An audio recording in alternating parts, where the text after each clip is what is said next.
تپتی ہوئی دھوپ کے سائے میں شہادت کے جذبے سے سرشار،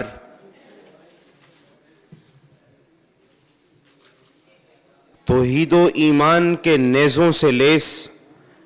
اسلام کی بقا کو منزل مراد بنائے 313 کا لشکر، اور ایک جانب 1000 کا لشکر، وہاں ہتھیاروں کی بھرمار ہے تو یہاں پر جذبہ ایمان، وہاں پر مال و دولت کی ہوس ہے تو یہاں پر اسلام کے پرچم کو سر بلند کرنے کی ضد کے محاذ کا آغاز ہوتا ہے۔ فضا نعرہ تکبیر کے نعروں سے گونج اٹھتی ہے اور کافروں کی تلواروں تلے بھی عہد کا پیام ملتا ہے کہ 313 کی معمولی تعداد 1000 کے لشکر کو رون ڈالتی ہے، کیونکہ اسلام کی فطرت میں قدرت نے لچک دی ہے، اتنا ہی یہ ابھرے گا جتنا کہ دباؤ گے۔ اسلام کے شیروں کو مت چھیڑنا تم، ورنہ تکبیر کے نعروں سے دنیا کو ہلا دیں گے، اور مومن کو حقیقت میں کمزور نہ تم سمجھو، یہ مٹاتے بھی دنیا کو مٹا دیں گے۔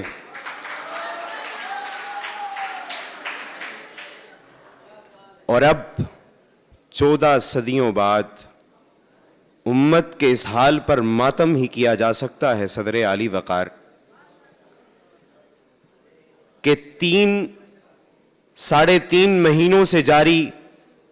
فلسطینی بچوں پر ان مظالم کا ہونا اور ان معصوم غزہ کے ان معصوم بچوں کا خون پانی کی طرح بہایا جا رہا ہے۔ ہماری ماؤں، بہنوں، بیٹیوں کی عصمتیں تار تار کی جا رہی ہیں، مگر افسوس ہمارے 57 اسلامی ممالک کے ان بزدل حکمرانوں کی سوچوں پر کہ خاموش تماشائی بنے بیٹھے ہیں اور صرف تماشا دیکھنے میں مصروف ہیں صدر عالی وقار۔ سو میں کیوں نہ کہوں امت پہ تیری آ کے عجب وقت پڑا ہے، اور دور کیوں جاتے ہیں، وطن عزیز پاکستان میں ہی دیکھ لیجئے کہ جس کی ایک بیٹی گزشتہ 2 دہائیوں سے ظالم امریکہ کی قید میں ہے، اور ایک بیٹی کو موٹر وے پر اس کے معصوم بچوں کے سامنے زیادتی کا نشانہ بنایا جاتا ہے، اور زینب جیسی ننھی کلیوں کو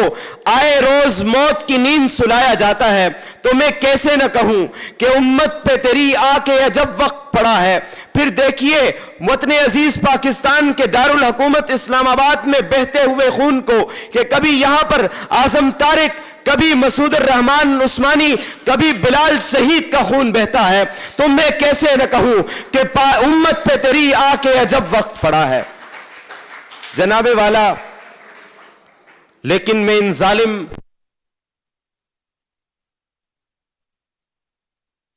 راکھ ہوں، لیکن میرے اندر لاوا ہے میرے خون کا جو کھولتا بھی ہے،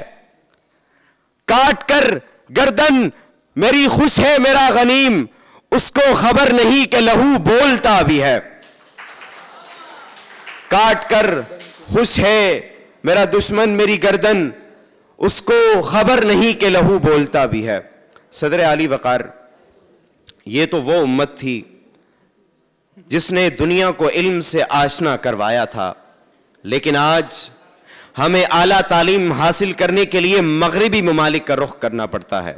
یہ وہی امت ہے جس کے شیر دل نوجوانوں سے کبھی کیسر و کسرا کے ایوان لرز جایا کرتے تھے، مگر آج ان سے کوئی نہیں ڈرتا۔ یہ وہی امت ہے جس میں محمد بن قاسم جیسے نوجوان پیدا ہوا کرتے تھے۔ صدر عالی وقار، یہ وہی امت ہے جو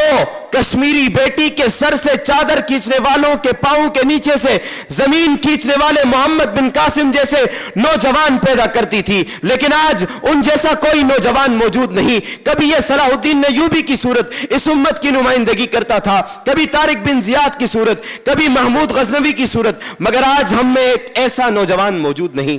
جناب والا، یہ وہی امت ہے جس نے پوری عالم دنیا کو اس کی قیادت کرنا تھی، لیکن جن نوجوانوں نے یہ قیادت کرنی تھی، یہ تو پروگرام وڑ گیا، موئے اور سنا سلیموں اس جیسے بےہودہ ٹرینڈز کو فرینڈز بنانے میں مصروف ہے، تو میں کیسے کہہ دوں کہ امت پہ تیری آ کے عجب وقت نہیں پڑا ہے، امت پہ تیری آ کے عجب وقت پڑا ہے۔ جناب والا، آخر میں میرے سامنے بیٹھے ہوئے یہ تمام نوجوان، ان تمام یہ ہمارے ملک کا روشن مستقبل ہے، اور مجھے امید ہے کہ یہی سے